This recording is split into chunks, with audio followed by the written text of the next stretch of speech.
Mustafa Muhammad sallallahu alaihi wasallam. Lillahi ta'ala lahumul fatihah.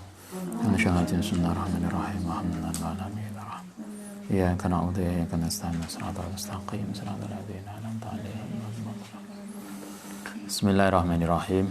Kita mulai ngaji. Ini malam pertama kita mulai ngaji Adabul Islam fi Nizamil Usrah. Etika Islam di dalam membina keluarga.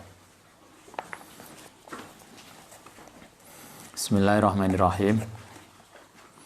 Muqaddimah halaman 5. Untuk Bapak Ibu yang ikut ngaji ini lewat FB, tadi materinya udah saya share halaman muqaddimah.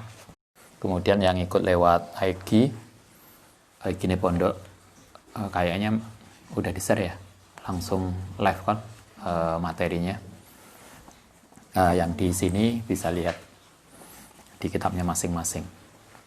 Bismillahirrahmanirrahim. Kita mulai dari muqaddimah halaman 5. Alhamdulillahilladzi nazzala, yang menurunkan sapa Allah alkitab ing kitab tibyanan sebagai penjelas likulli syai'in, maring segala sesuatu. Al-Qur'an ini salah satu tujuannya, salah satu fungsinya adalah tibyanan likulli syai'in, sebagai penjelas atas segala sesuatu.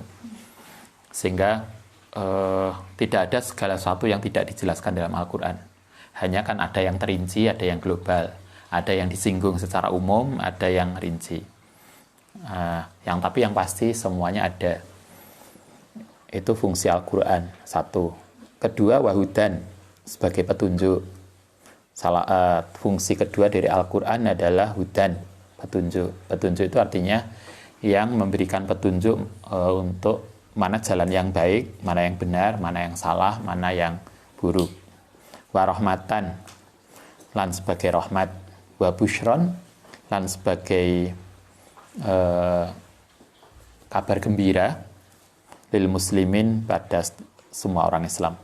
Wassalatu wassalamu ala sayyidina Muhammadin adai, yang mengajak bisunnatihi kelan sunnah Kanjeng Nabi ila sa'adati, maring kebahagiaan.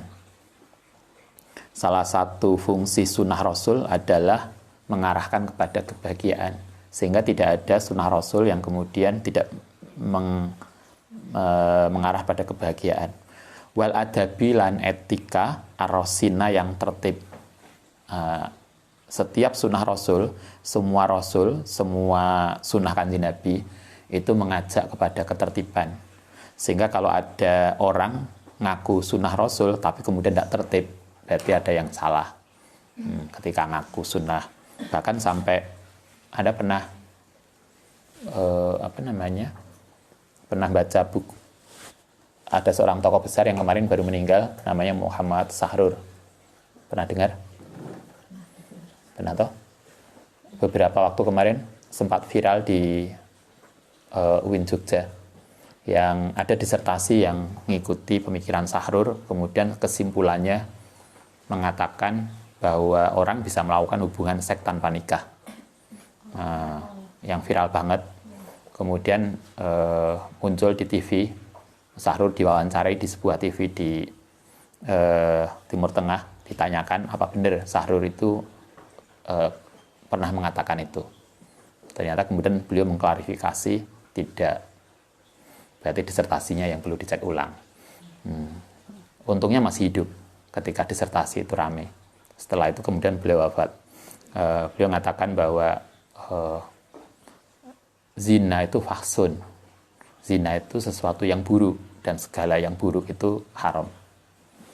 Kesimpulannya, di dalam Sahrur itu ada sesuatu yang bagus, penjelasan beliau tentang poligami. Yang kita sering toh, orang mengatakan poligami karena ikut sunnah Rasul. Pokoknya nikah 2, 3, 4 ya maksimal. 4 itu sunnah Rasul. Alasannya nikah lagi karena sunnah Rasul. Ada penjelasan yang bagus di Sahrur bahwa poligami itu ada tujuan yang sesungguhnya itu bukan sekedar jumlah.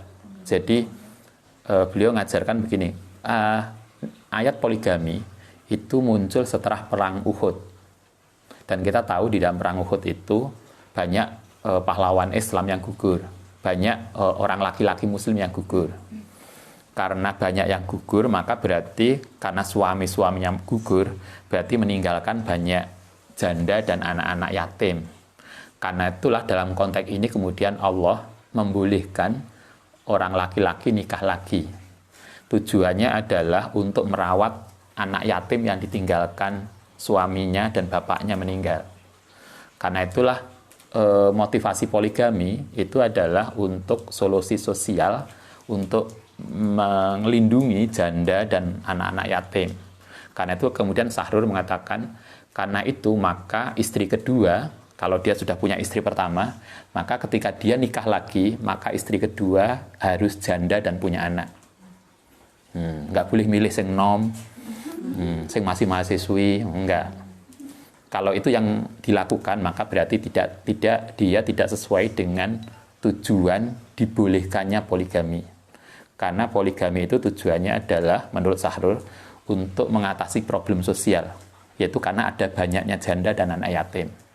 Sehingga kalau poligami kemudian tidak menyelesaikan masalah itu, tapi justru kemudian membuat ruwet keluarga, berarti ada yang salah dalam poligami.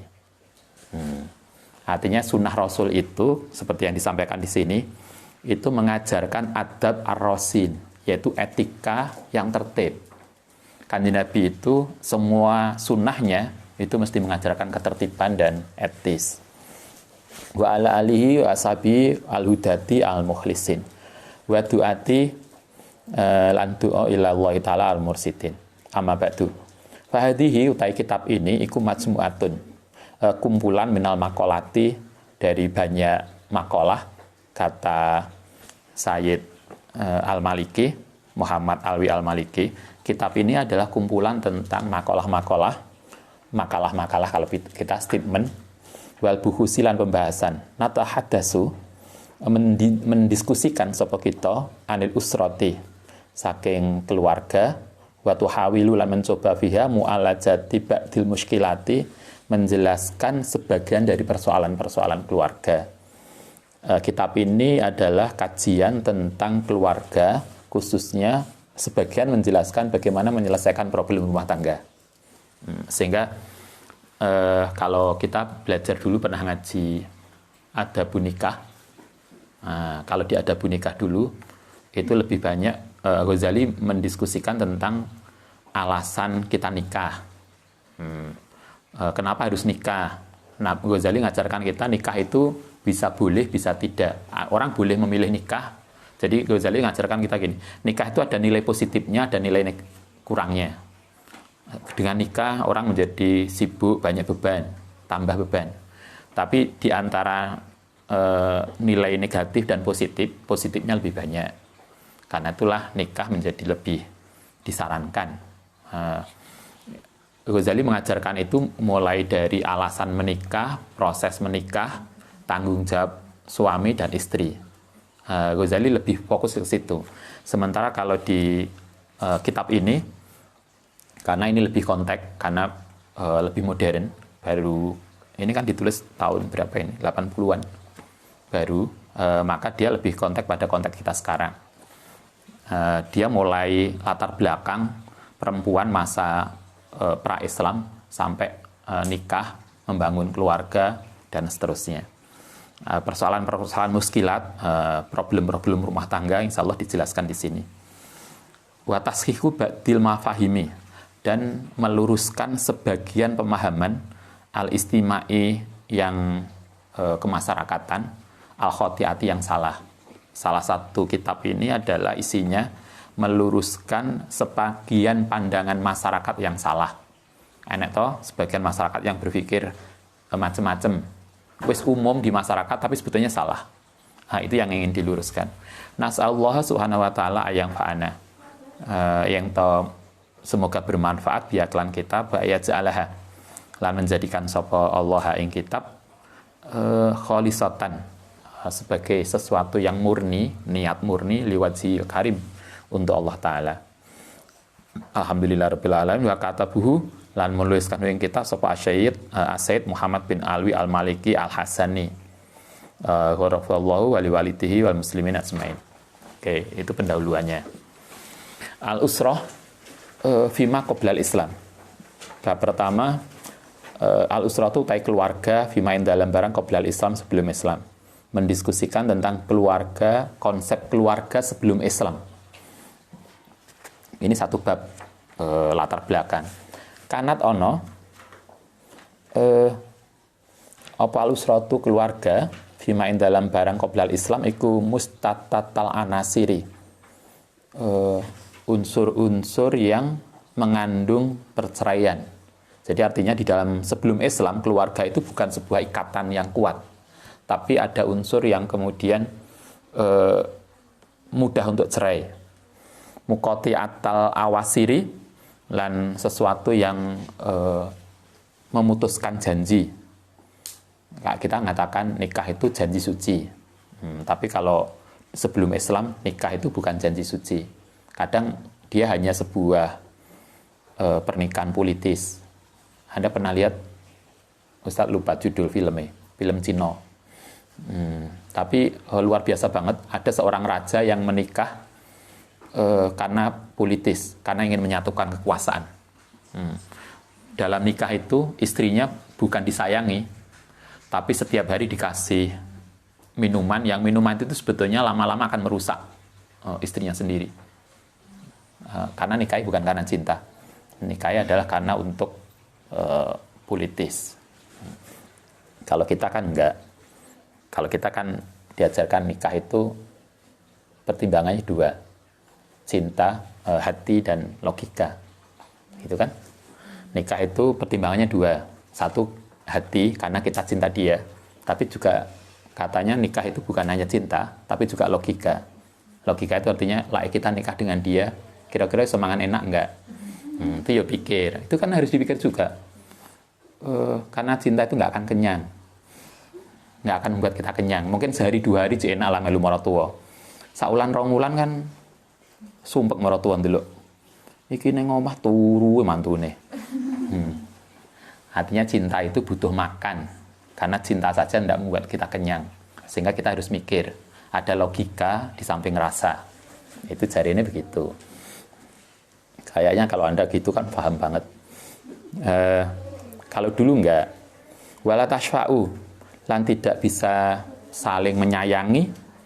Laha maring tadi. Usroh apa korobatun. Karena itulah maka keluarga itu kemudian tidak bisa saling menyayangi karena ikatannya bukan karena janji suci.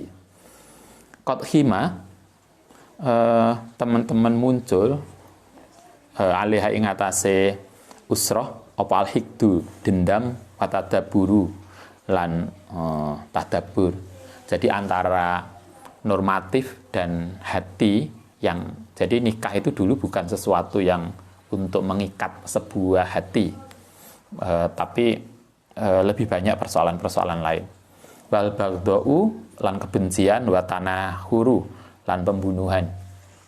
Pernikahan masih ingat dulu zaman Majapahit pernah melamar Sunda ya, yang kemudian melahirkan perang Paregreg. Ingat? Bukan saya ngerti. Itu materi sejarah loh. Sejarah nasional kita. Bener ya, Paregreg ya? Ya nggak ngerti. Wah kayaknya perlu di ini nih. Yang jurusan IPS. Nah, Anda masih ingat Hayam Wuruk itu dalam sejarah pernah ngelamar Putri Sunda. Yang kemudian muncul pembantaian oleh Gajah Mada. Perang apa nggak lupa yang di ini yang pernikahan itu lebih karena untuk menundukkan wilayah, bukan sebagai ikatan. Karena itulah di sini dikatakan dulu sering pernikahan itu tidak karena murni karena sayang, tetapi ada motivasi-motivasi yang itu kemudian tidak menghilangkan kebencian dan permusuhan. Karena itu latu rofu, maka kemudian tidak diketahui lilak mar'ati kedua seorang perempuan apa kimatun regone. Karena itu perempuan kemudian tidak dihargai karena dia hanya akan ditundukkan. Anda masih ingat bahkan pada masa Nabi itu pernah dihadiahi budak perempuan toh oleh siapa? Raja siapa? Mesir. Namanya siapa? Maria Al-Qibtiyah. Maria Al-Qibtiyah itu salah satu istri Nabi. Hadiah awalnya dia budak yang dikirim oleh Raja Najasyi sebagai persembahan persahabat Nabi. Coba hadiah itu perempuan, budak. Delalah Maria itu menurut cerita riwayat itu cantik banget. Maria Maria Ulpe sama Maria. Nah, kalau riwayat kan begitu. Riwayatnya Maria Al-Qibtiyah itu orangnya putih, matane luar biasa, rambutnya keriting. Sampai dalam beberapa riwayat Sayyidah Aisyah itu cemburu banget. Karena ini kan sama-sama istri Nabi dan dia cantik banget. Beberapa istri Nabi itu cemburu pada dia. Awalnya budak yang kemudian oleh Nabi dimerdekakan, kemudian dinikahi oleh Nabi. Coba dia menjadi koyok benda, dihadiahkan. Itu dulu. Banyak toh yang kasus begitu. Di tanah air juga dulu ada perempuan menjadi persembahan untuk sebuah kekuasaan. Sehingga kemudian di sini dikatakan la tu'rafu lil ma'ati qimatun. Perempuan menjadi tidak dihargai karena dia menjadi persembahan. Wala tuhfadu, dan tidak dijaga lah maring perempuan apa karomatun, kemuliaannya. Harga dirinya tidak dihargai, pribadi dia juga tidak dihargai. Famasalan kanat ono lil opal maratu perempuan indal asiyinin, menurut masyarakat Asia iku tuk tabaru dinilai min sakotil matai, seperti benda. Hatta innaha, sampai kemudian ono apa mar'ah iku kanat ono apa mar'ah iku tubau, dijual waktu staru lan dibeli. Perempuan itu bisa dijual belikan fil aswaki, di pasar. Masih ingat ada pasar budak gitu kan.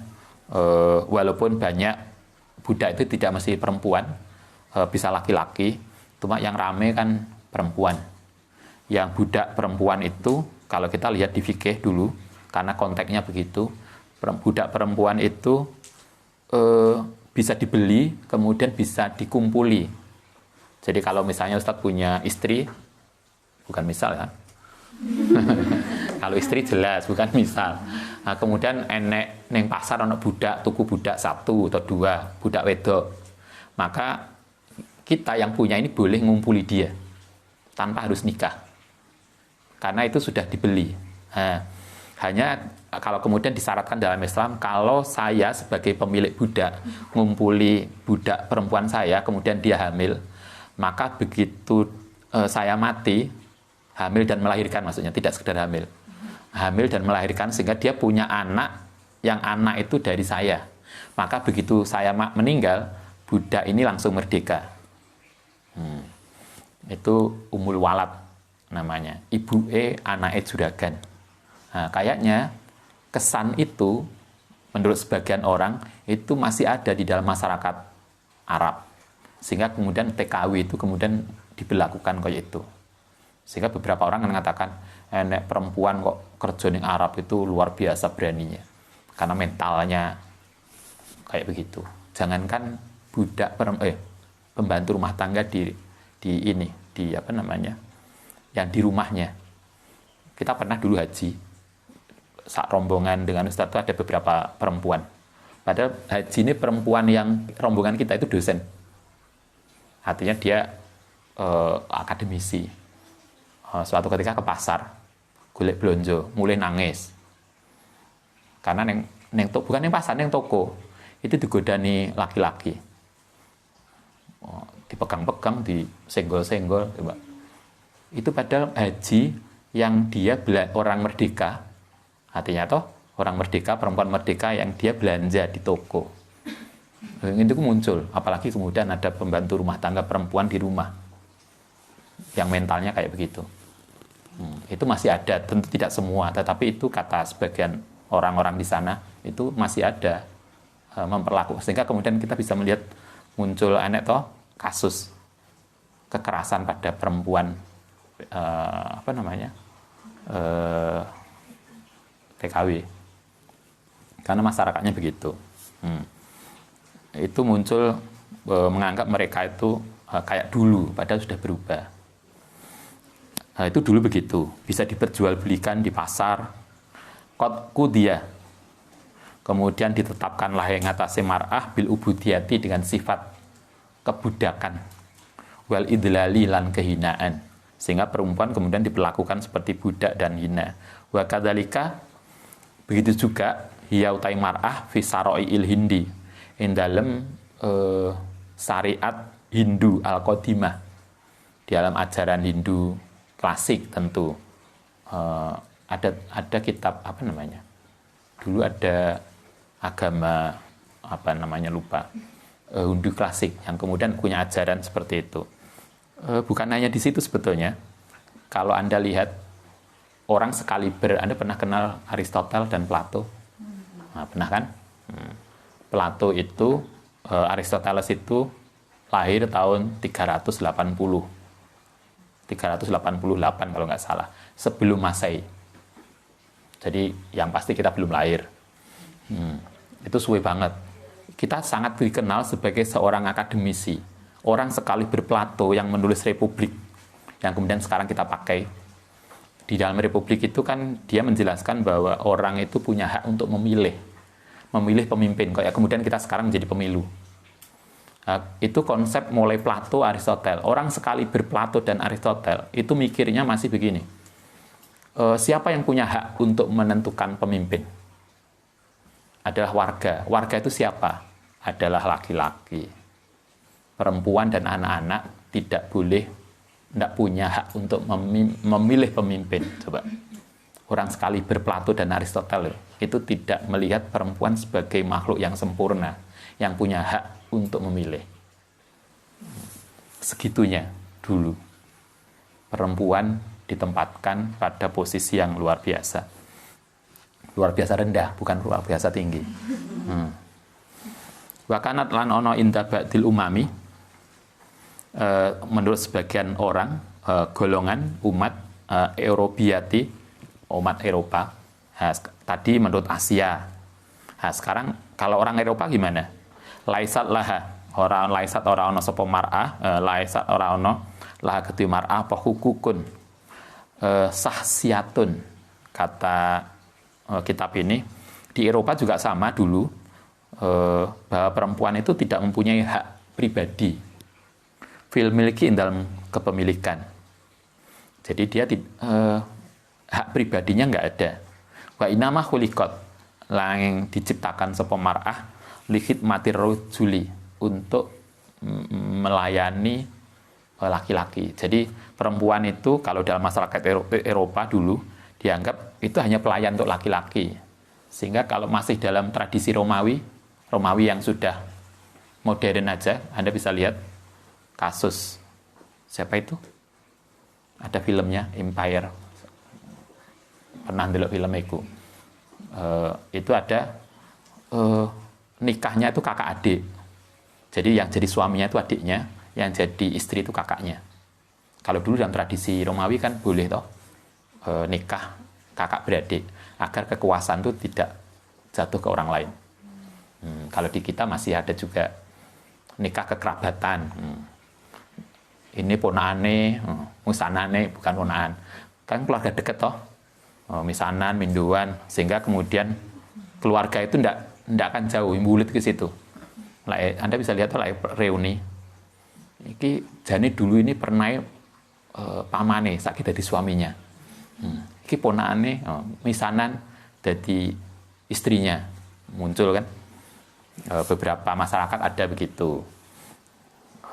kalau Anda carilah yang adoh lah. Jadi ben koncone akeh. Aja kok tanggane entuk tetangga Ustaz beda gang.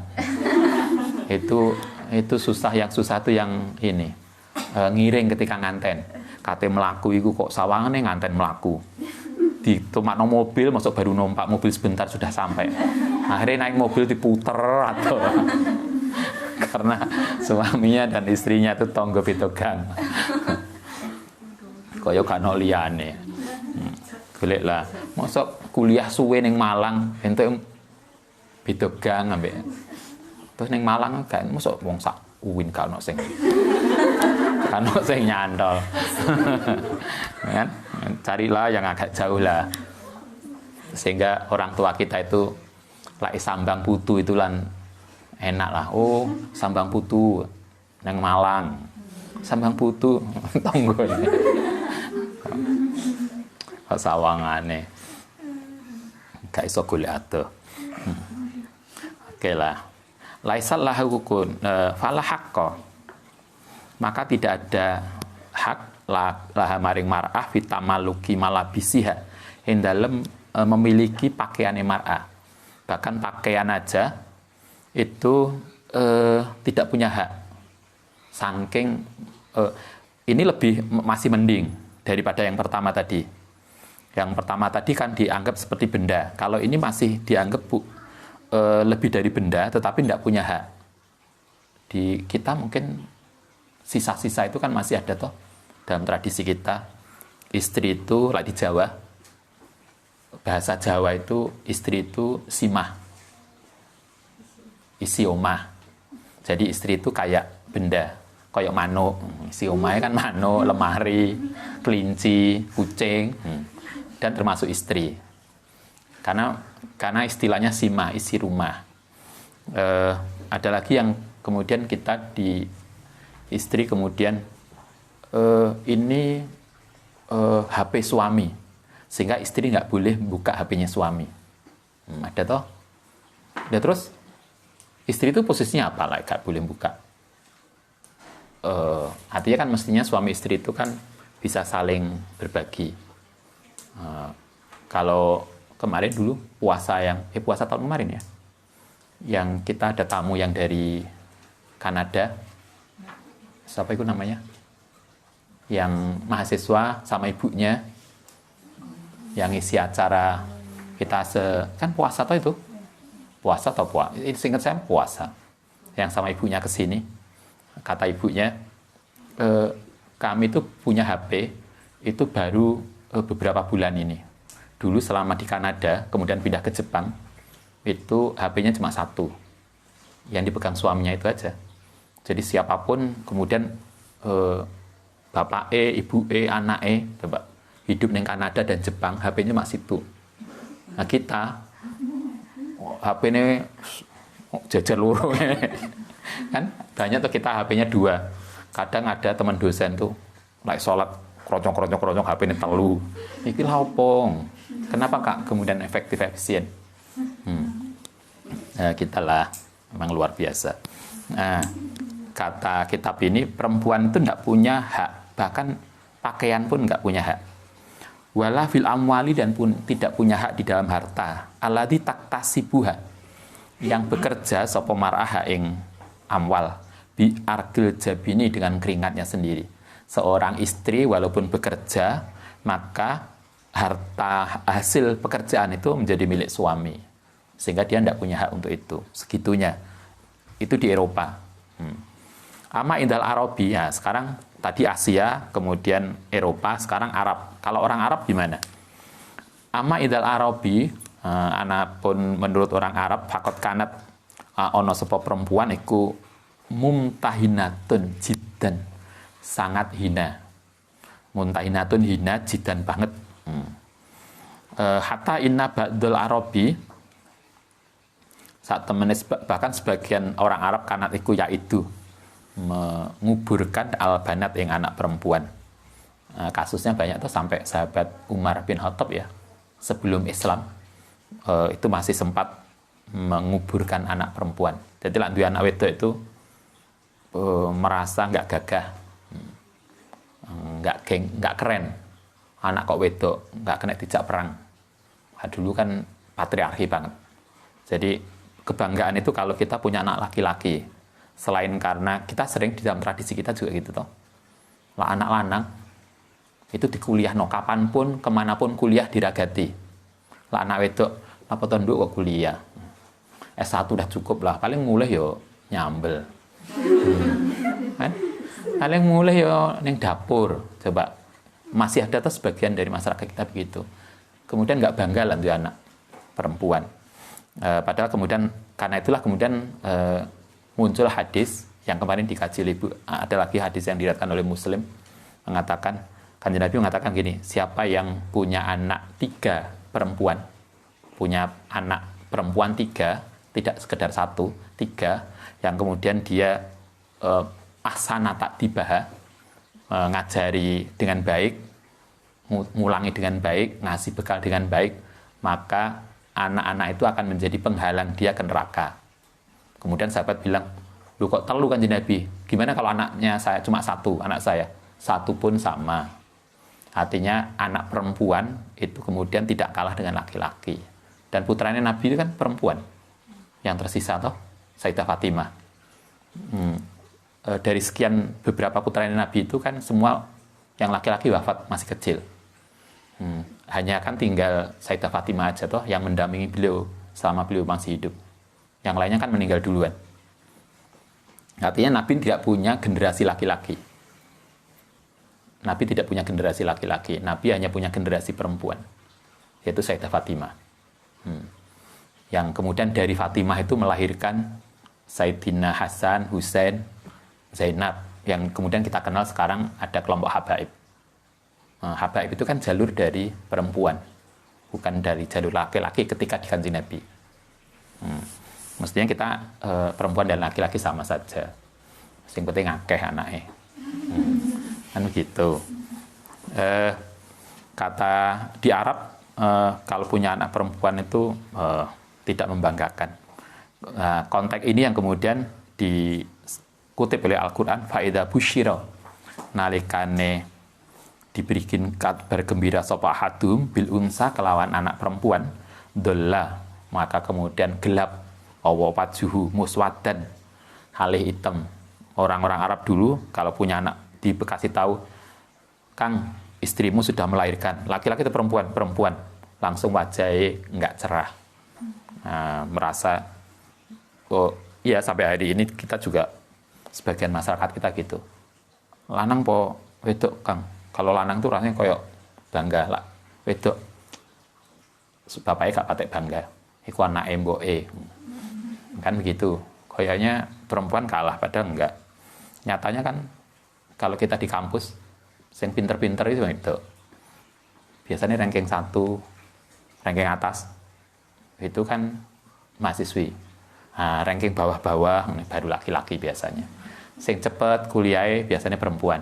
Sing bulet laki-laki. Walaupun enek sing perempuan bulet ya ono. Nah, tapi sing akeh biasanya sing sregep itu perempuan. Wa kadzim ya nawaro minal kaum saking kaum min suin saking barang min suima busyira yang dikasih kabar gembira biklan ma ayum sikuhu atau ngenani hu ing mereka Allah haunin am yadusu atau ngenani fiturabi.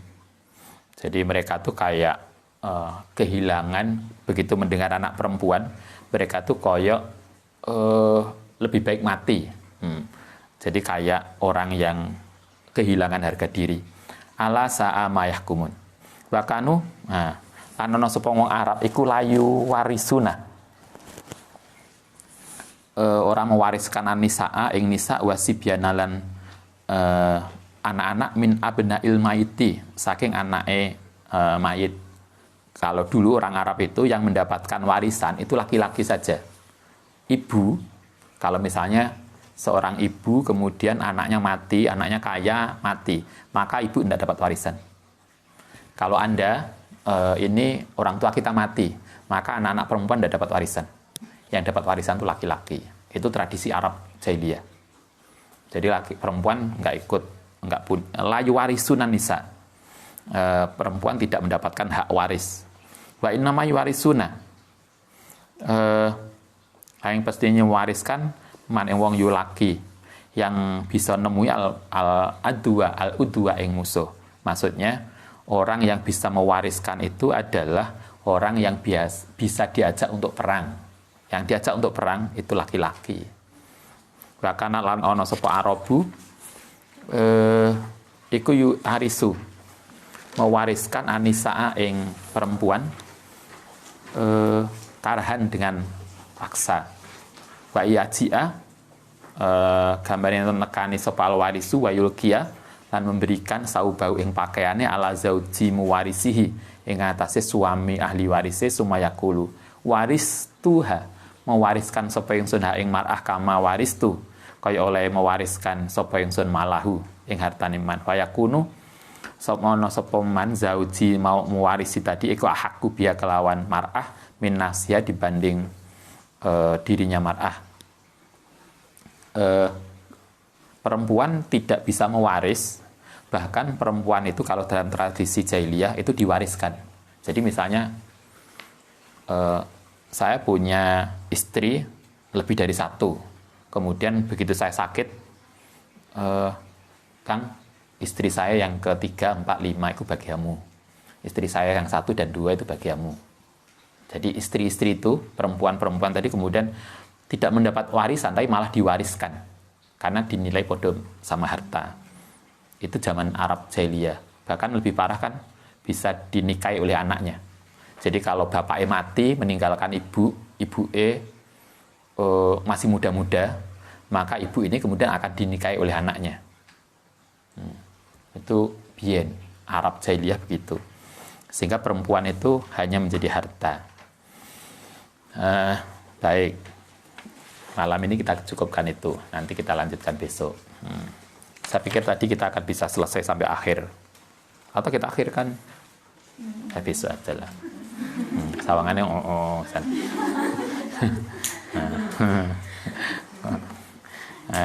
semoga manfaat. Ini baru pengantar. Nanti kayaknya makin lama makin menarik.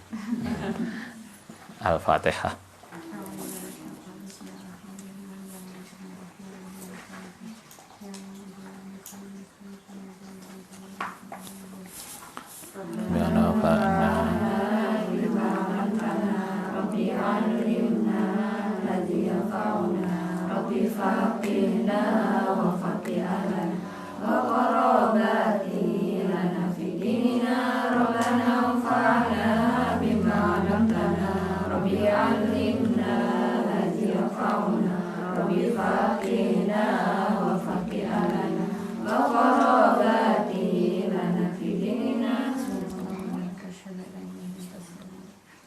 Assalamualaikum warahmatullahi wabarakatuh.